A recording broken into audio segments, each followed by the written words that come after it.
What's up YouTube, I'm Guy. Today we are checking out a watch that I have been eagerly awaiting for a while now. I am really happy to have it here. What we're talking about is the Hamilton Intra-Matic Auto Chronograph. If you've been following my channel for a while, I'm sure you're well aware that I am a huge fan of Hamilton. As a matter of fact, today I am wearing my Hamilton Khaki Field mechanical hand wind. Yeah, I do love Hamilton watches, and this Intramatic Auto Chronograph is no exception. If you're not familiar with the Intramatic Chronograph, I'm going to give you a little bit of information about it, at least so far as in the more recent production models, so that you know what it is we're looking at today, and then we're going to jump into the review. Before we jump into the information about the watch itself, a quick thank you to my friends over at Topper Fine Jewelers out of Burlingame, California. They sent this watch over to me on loan for review. I have to send a big thanks to all of the staff over there at Topper Fine Jewelers, including Rob. I really appreciate the help and support. Now, you guys might not be aware of this, but Topper Fine Jewelers did not know who I am. I've been purchasing watches from them for the better part of 2 years now because I prefer to buy my watches from authorized dealers, and they're one of the most well-known and respected authorized dealers of Hamilton watches, amongst a number of other brands. Well, anyway, I got in touch with Rob over there at Topper Fine Jewelers and said, hey, would you be able to help me out with my YouTube channel? He graciously agreed and sent me this watch over for review once he got one in. If you guys aren't familiar with Topper Fine Jewelers, go to their website, topperjewelers.com, and if you're looking for Hamilton watches or anything else for that matter, I highly recommend you give them a holler. So sometime in 2017, Hamilton released a chronograph called the Intramatic 68. It was a limited edition chronograph with a predominantly black dial or reverse Panda Dial configuration. It was limited to 1,968 pieces, but it looked awesome. The downside was that once it was gone, it was gone.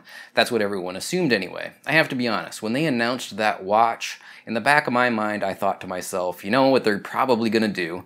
They're going to do this reverse Panda version. Once it's sold out, sometime next year, they're going to introduce a standard Panda Dial version that's going to be standard or a regular production watch, at least for, as long as it's popular. Whether or not it gets discontinued eventually is anyone's guess, but it is not explicitly a limited edition watch. That's exactly what they've done here. They've actually even modified this newer version a little bit to be even more preferable, at least in my prediction. The limited edition 68 version was 42 millimeters in case diameter, and this new version is a pretty much perfect 40 millimeters in case diameter. Other than that, though, they are extremely similar in style and aesthetic and features for that matter. Alright guys, here we have it, the Hamilton Intra-Matic Auto Chronograph.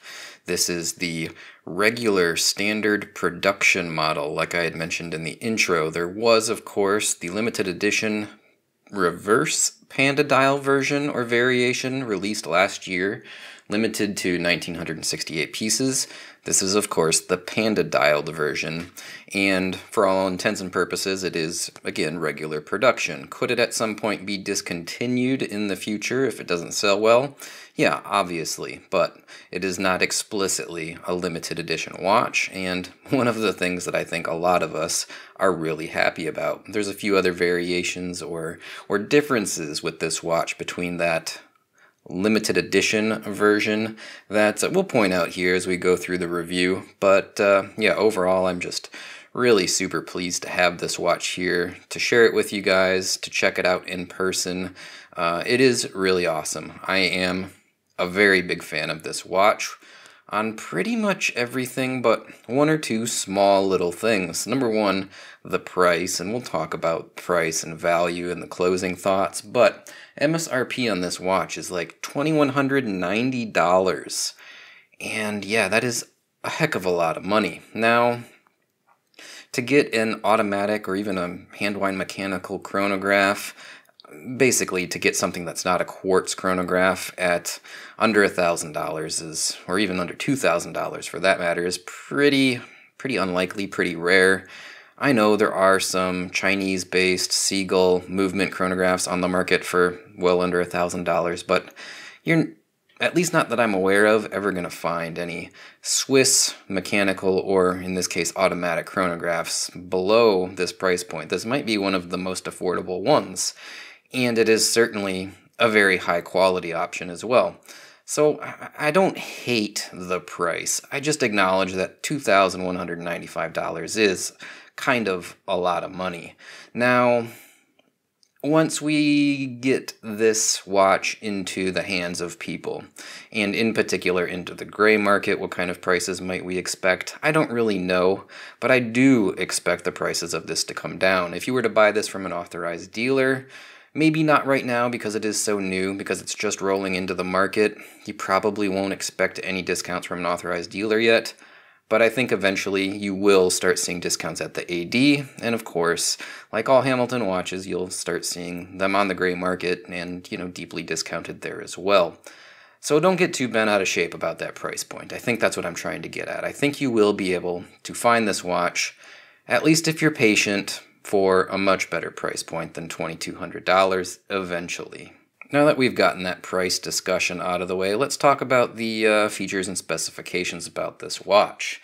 First things first, the overall dimensions. I think the dimensions here are outstanding, especially when we talk about it in comparison to the previous version, the limited edition version, that black dialed reverse Panda edition. The specifications or the dimensions on this watch are a 40mm case diameter, not including the crowns and pushers, of course, 20mm lug width, 15mm in thickness, which is, a little bit on the thick side, but automatic chronographs typically are, and a lug-to-lug width from one extremity of the case, or what I typically like to call the watch's wingspan, of 49 and roughly 1/2 millimeters on my calipers. Now that previous version that I was talking about, that was a 42mm watch, and that they shrunk this down to 40mm, highly desirable in my opinion. I think that they definitely hit the nail on the head when they decided to reduce the overall size and scale of this watch. I can't remember off the top of my head, did that previous version also have a 22mm lug width, or was it 20 on that watch? Regardless, this one is 20mm, and I really like that as well. I typically find 22mm lug widths to be just a little too big for me. I don't like a bracelet that's generally that broad, or in this case, a leather strap. So yeah, I'm very happy with the overall dimensions of the diameter and the lug width on this watch. Thickness, again, yeah, it is a little bit on the thick side, but manageable, and what you might expect for a chronograph. The only dimension that is kind of potentially problematic is that wingspan, or the lug-to-lug width. Again, 49 and maybe 1/2 millimeters on my calipers. For a watch of this size, yeah, that's a little bit long. Your Rolex Submariners, your Omega Speedmasters, they typically come in at about, 47 to 48 millimeters from tip to tip here. That this one is about 1 millimeter to 1.5 millimeters bigger. It's going to make the watch present a little bit bigger. It's going to make those lugs look a little bit more elongated. Not a humongous problem, but it is something that I do acknowledge. I think that it would have been who of the designers to make this maybe even maybe a 46 millimeter lug-to-lug width. I think that would have been a little bit of a better presentation, but certainly 47 or 48. Not a very big deal. The lugs on this case are somewhat slender, they're slim, they're not oversized, they're not obtrusive, so that the lug-to-lug length is a little bit on the long side. Not a huge detraction in my mind, but something that I do want to acknowledge and point out nevertheless. The other basic features and specifications here, we have a 316L stainless steel case, entirely in high polish. I'll cover that here briefly in a minute. Sapphire Crystal, and it might be AR coated.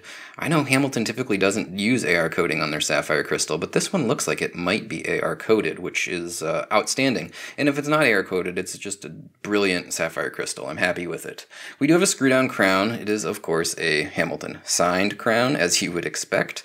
And in conjunction with that screw-down crown, something that you might not expect, 100 meters of water resistance. I've reviewed a lot of Hamilton watches, some of their field watches in particular, and they don't even have 100 meters of water resistance. Some of them only have 50 meters. A lot of people complain about that. I'm shocked and surprised, I'm amazed even, that they somehow squeezed 100 meters of water resistance out of this watch. It's absolutely outstanding. Now, in general, if a watch isn't a true dive watch, and by true dive watch, of course, I mean a watch that's meant to be a diver, not a watch that looks like a diver, a watch that's meant to be a diver. I don't get them wet anyway, and I probably would never get this watch wet if I owned it, if it was a part of my collection. But I guess, you know, for some people it's nice to know that, yeah, you got 100 meters of water resistance. If you're to fall into the pool or off the dock or off the boat into the water while you're wearing this $2,000 watch, it's probably going to be just fine. Of course, the leather strap may very well be ruined, but, you know, not a big deal there. So yeah, 100 meters of water resistance. That is pretty nice. Speaking of the strap, this is a black leather strap with a very simple, high-polished Hamilton signed buckle. Dual keepers, one sewn in, one floating. Very nice, solid black stitching. Overall, it's a very nice strap. I'll show it to you in more detail here, but just wanted to point out this does only come on a strap. No bracelet options. Something else I want to talk about. Something else that's maybe a little bit of a disappointment. And, yeah, especially at the price point. This is a fairly basic strap. Nice quality, I like it, but I'm not blown away by it. Finally, the H31 movement that powers this watch. We'll go over that here next. This is the Hamilton H31 movement. As you can see, no display case back. The Hamilton H31 is an automatic chronograph with hand winding and hacking.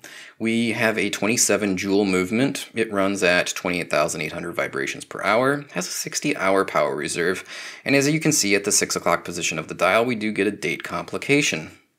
The H31 is based on the ETA Valjoux 7753. A lot of people are probably more familiar with the 7750 than the 7753, but they are very much similar movements.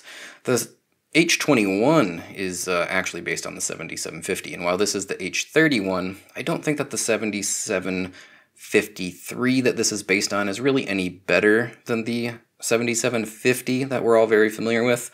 I think they're just slightly different in their specifications. The main difference being that on this movement, our subdial layout is at the 3 and 9 position, and you could have a subdial even at the 12 position if they wanted.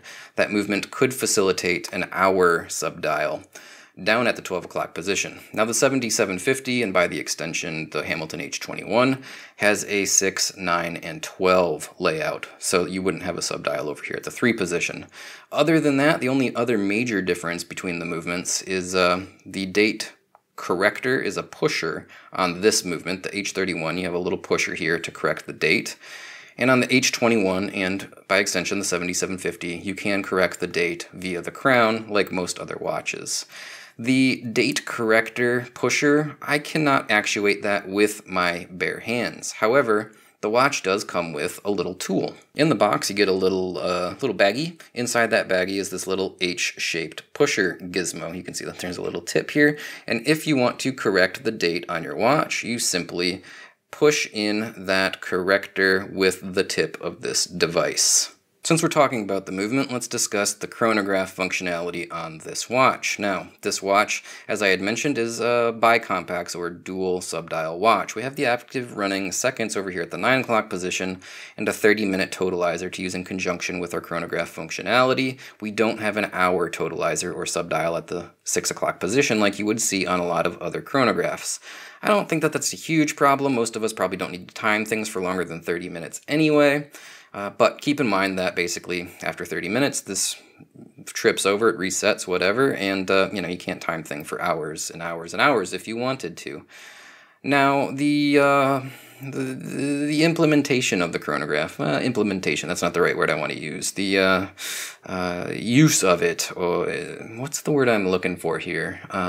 Integration? No, well, I digress. Using the chronograph, though, it is very nicely put together. Actuating the start-stop pusher, just a very smooth click, and you're off to the races. Now, as you would imagine, the 3 o'clock subdial, the 30-minute subdial, will increment up in 1-minute increments as the chronograph seconds hand rotates around the entirety of the dial. You might have noticed that we do have a tachometric scale on the outer edge of the dial that is inside the crystal. Not like a Speedmaster, where the tachometer is on a bezel. No, this is internal of that crystal. It is protected, so it can't get scratched up or anything. Most people don't need a tachometric scale, and if you're not even sure what that is, what you do is you, for example, drive a car over a known distance of exactly 1 mile or 1 kilometer for that matter. Once you pass that 1 mile marker, you stop it, and you can see down here how fast are we going. In this case, we are going, what does that come out to be? About 96, 7, maybe 98 miles per hour. My eyesight's not that great. But that is how a tachometer or a tachometric scale works, and let's be honest, it's not particularly useful. There is a neat little trick that I learned, though. If you wanted to check your pulse, you could do that on a tachometric scale. If you're curious on how that works, you just turn it on and start counting your pulse. After 30 pulses, you stop it.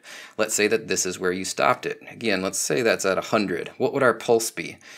After 30 beats, when you stop it, you take the result and you divide it by 2. So if this had stopped dead on 100, we'd divide that by 2 and we'd know that our pulse was 50. 50 would mean that you're probably a very fit athlete. My pulse doesn't typically run that low, but 75 to 80 is my resting pulse rate. So usually we would see it stop over here in, this range of around 160. And yeah, again, just divide by 2, and that gives you your pulse. So that is actually a functional use for a tachometer or a tachometric scale. Not Hamilton, Omega watches actually have a bezel that is a pulsation scale, and it just makes it so you don't have to do that math. I don't really like a pulsation scale. I don't know why. Just when I think about, like, what's the point? I mean, the tachometer is pointless as well, honestly. It's just a cooler decoration in my mind. But if you wanted to use your tachometer as a pulsation scale, that's what you do. Count your pulse for 30 beats, stop it, and then divide the result by 2. Now we got the chronograph up and running again, and we'll see here in approximately 15 seconds or so, this is going to tick over and increment up by 1. I am very happy, very happy that this is not a 60-minute totalizer or subdial. I cannot read 60-minute subdials. On this one, 30-minute subdials with the little graduations. At each minute, I can very easily see that 1 minute has passed, and then when I stop it, I can see that it's 1 minute 7 seconds. I really can't stand 60-minute subdials. The graduations are too crowded, too condensed, and with my eyesight at reading distances, I usually can't tell the difference between the 4 and the 5 and the 6 hash marks. It's very difficult to use those. So again, while we are limited to only 30 minutes of elapsed time tracking, it's nice that we can actually read it and use it. It's very legible, at least for me. You know, if you're a young guy, 20 years old, and you got great vision, you're probably laughing at me saying you can read the subdials of 60-minute subdials just fine. Look, I can't, and a lot of people out there can't. Once you start getting into your 40s, your reading vision is probably going to go as well. Now, to reset, just like all chronographs, you just push the bottom pusher, resets the minutes subdial, and it resets the seconds chronograph hand. It's as simple as that. Overall, I'm really happy with this chronograph. I mean, it's, nothing special. It's not like a flyback. You're not supposed to, while it's running, for example, you're not supposed to push the reset. That could damage the chronograph. You're supposed to stop it by pushing the top one and then reset it. A flyback would let you just push that reset to start it over. Yeah, this is not a flyback chronograph. I have checked out, like, what are they? Breguet, like a Type 20 or Type 21 maybe? Yeah, it was a Type 21. That is a flyback chronograph. It's just extra functionality. That's not entirely necessary, but, makes the watch a little bit more complicated, makes it, a little bit more high-end, I guess. Nevertheless, yeah, I'm happy with the functionality of this chronograph, and I think some people are going to wish that it had the 12-hour totalizer dial, but again, not a big deal for me. Let's talk about the case now. This is, again, 316L, entirely high polished. The sides of the case, the tops of the case, the small bezel going around the edge of the crystal, everything is high polished, with the inclusion of even the case back, except for the engravings on the case back. It's interesting in that it's a little bit flashy, and generally speaking, I don't like entirely high polished watches. I like there to be some, differences in the finishing, some brushing, some polishing. I even would say that I prefer an entirely brushed or bead blasted case to a fully high polished case. That said, it works on this watch. Everything is pretty small and delicate. There's not a lot of real estate when you're looking down at the watch like this to show off all those high polished surfaces. Again, the bezel is relatively thin, somewhat delicate. The lugs are also very thin. They're tapered and somewhat long, but it's not a lot of real estate to show off all of those polished surfaces, so it works. Yeah, when you look at it in profile, it is a bit thick and you see a lot of polished surfaces here, but for me, and despite the fact that I generally don't prefer an entirely polished watch, it does work for me on this watch. I don't have any problems with it. I did mention these lugs are somewhat longer, somewhat tapered and thin. I think that they're done nice. I think that it works with the overall design. I don't have any awful complaints about the case in general. On the 3 o'clock side, we of course have the screw-down crown and the plunger style pushers. It's all done very, very well. Overall, I think it's extremely high quality. I don't think that you're missing anything here. I think that the screw-down crown is a nice inclusion. It is again a signed crown with the Hamilton signed logo there. Very easy to unscrew once it is out into the first and only position, or a starting position, I guess I should say. Hand winding the movement feels good. It gives kind of a reminiscent feeling of, well, I guess it should, an ETA style movement, because it's based on that. You can hack the movement by pulling it out to the first and again only position. It does stop the seconds hand from running, and then of course you can set the time as necessary. Don't forget, as I pointed out, on the side of the case is the date corrector for if you want to adjust the date complication. It is not done through the crown. Seating the crown back down, it's not like a dive watch where there's a lot of like in and out play. It just barely moves, so it's not difficult to catch the threads to screw it down. You're just not sure if you're catching the threads. Once you get it going though, it screws right down and it's no problem. I had mentioned that the Sapphire Crystal on this watch is outstanding, and I think it might be AR coded. I am just pointing the crystal directly into my lights here, and you can still pretty much read the dial no problem. I think this is the first Hamilton watch that I've ever seen with an AR coded crystal. I'm not 100% sure that it's AR coded. It doesn't say anything about it on Hamilton's website and the literature about this watch, but to my eye, it looks like it must be. That's the only explanation. If we look at it in profile, slightly domed crystal, it's really nice. I'm very impressed with it. This is one of the best crystal constructions or implementations on a Hamilton watch that I've ever seen. Considering the price point, considering we're at a little bit above $2,000 MSRP, I'm really happy that you are getting something a little nicer, a little better than the typical, $300, $400, $500, $600 Hamilton watch in terms of the crystal. The dial and handsets are nicely done on this watch as well. I really like the Panda style. There's not a lot of affordable Panda style watches out there, and that this is such a high quality watch and has this style and aesthetic in a size and a scale that I really find appropriate for me. Yeah, there's just so much going on here, so much good going on here. One thing I will note about the Panda Dial, and I don't know if it'll show up on my camera or on the YouTube video very well, in pictures, I thought that the white of the dial was just a very crisp, stark white, and that is not the case. It's a little bit creamy or off-white. Almost a little hint of I hesitate to say silver tone, because it's not a silver dial, but it is not as crisp and white as the hands on the sub-dial or the date disc. The white of the date disc is much brighter and whiter than on the sub-dial, or the main dial, I should say. Again, I don't know how well it's going to show through on the video here. Take my word for it, though. When you see it in person, it doesn't really look like the pictures on Hamilton's website. That white portion of the Panda Dial is not a bright, crisp, stark white. It's a little bit creamy. It's a little bit off-white. The sub-dials do have, and I don't know if it'll show very well, but concentric circles within the sub-dial, and it is slightly recessed, both the 30-minute and the active running second sub-dials, just recessed below the top plane of the dial slightly.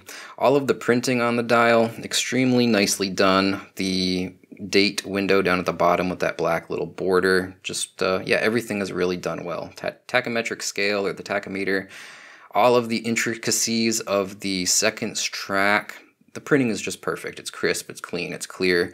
The indices or the markers on the dial are nice, high-polished, faceted, applied markers with little hints of lume white you can see there at the outer edges of all those indices. Of course, the handset, high-polished stainless steel, is also lumed. As with most Hamilton watches, the lume is just okay. It's not outstanding, nothing to get excited about, but it's functional. Forgive me, I don't have a lume shot. My camera that I do the low-light lume shots is not working right now, so I can't provide a lume shot. Suffice to say that, yeah, the lume is minimal. It works, it's okay, but yeah, it's like all Hamilton lume, nothing to write home about in my experience. It would have been a nice touch if the Hamilton H logo, not even the entire Hamilton word necessarily, but the H logo, if that would have been also a metallic applied piece to the dial. This is, of course, a watch that is reminiscent of watches that Hamilton has produced from the 1960s, and there probably was not a lot of applied markers or decorations to watches back then. But, you know, it might be cool if they did do a little something extra with the Hamilton logo there, considering the price point. Something to just jazz it up a little bit. Not a big deal either way. I mean, it does look outstanding the way that it is. Another thing that I noticed that I did want to point out is the chronograph seconds hand does align just perfectly to the 60 mark on the tachometer scale there. Something that I've noticed on chronographs is that that central chronograph's hand might just be offset, just to the right or to the left, a little hair. Same thing with the subdials. You might get this 30-minute totalizer hand just off to the left or right a little bit. That's not entirely uncommon when you're buying even, say, an Omega Speedmaster, which is, you know, $5,000 chronograph. You have to look, you have to pay attention to all of the alignments of all of those little hands on the dial, as well as the date window. You know, that could be misaligned ever so slightly. Everything here in terms of quality control on this dial and the handset is, you know, absolutely perfect on this watch. Something else that I'm very impressed with. I had mentioned or touched on the strap. We have a nice high-polished pin buckle or Tang-style buckle. 2 keepers, 1 sewn in, 1 floating, black stitching, no contrast or anything. The underside is lined. You can see it's 20 millimeters. Overall, this is a very nice leather strap. However, I do wish that you had a bracelet option. I don't typically wear my watches on leather straps. Where I live in South Florida with the heat and humidity, I just find leather is generally not a very comfortable option, and I almost always prefer to wear my watches on bracelets. I know that it would be uncommon for a watch of the era that this watch is paying tribute to, the 1960s. I think it would be uncommon for this style of watch to have had come on a bracelet back then. So it might look a little strange or awkward to have it with a bracelet option. That said, that's probably one of the main things that is keeping me from wanting to own this watch. It's a very expensive watch, $2,000+ MSRP, $2,200 in all actuality. And while the strap is nice, while I do like the strap, I think it's good quality, I just don't wear watches on straps that much. Now, for most people, this is going to be a non-issue. You're probably watching this video and saying to yourself, oh, I love wearing my watches on straps. If that's the way that you feel about it, then definitely consider this watch. I just don't think I would get enough wear out of it because of the lack of a bracelet option. Yeah, I could put it on NATOs. Yeah, there's all kinds of leather straps out there, Perlon even. Yeah, I really do wish that there was a bracelet option. I'm not going to do a full-on wrist shot. I don't want to put wear or tear on this strap that has been loaned to me. So I'm just going to kind of hold it on my 6 3/4 inch wrist here to give you guys an idea of how it fits in terms of the scale on a 6 3/4 inch wrist. You can probably see that the 49.5 millimeter lug-to-lug width is actually just starting to test the outer extremities of my wrist. That's another small downside. It's not a huge problem, but yeah, I wish that lug-to-lug width was just a little bit shorter. That wingspan approaching 50 millimeters is a bit long for my wrist. Other than that though, the overall dimensions in terms of the diameter and the lug width of 20 millimeters, everything else about it is fantastic. Yeah, it's a little bit on the thick side, but it's not a problem. I don't mind thick watches, particularly in when we're talking about chronographs. That's not an issue for me at all. It's just this dimension here, this lug-to-lug width. It is a little bit long. I think that it's going to probably preclude slender-wristed people that would think like, well, 40 millimeters, that's wearable. They might find that this is actually not wearable. If you're at 6.5 and below, 6¼ inch wrists, you might not like how long that lug-to-lug width comes in. So yeah, keep that in mind. It's just barely what I would find acceptable for me and my 6¾ inch wrist. Alright guys, well there you have it. That's my presentation of the Hamilton Intra-Matic Auto Chronograph. I hope you enjoyed it. As you can probably tell, I really like this watch. I just wish it was a little bit more affordable. Now generally speaking, you're not going to get a fully mechanical or automatic chronograph under $2,000. It's rare. I know there are some watches out there that are available, predominantly Chinese seagull movements and the like, but to find a Swiss chronograph, an automatic, under $2,000, I can't really think of one off the top of my head. That said, I think it would have been really cool if Hamilton found a way to break that barrier, to bring this watch to the market at maybe $1,500 or even closer to $1,000.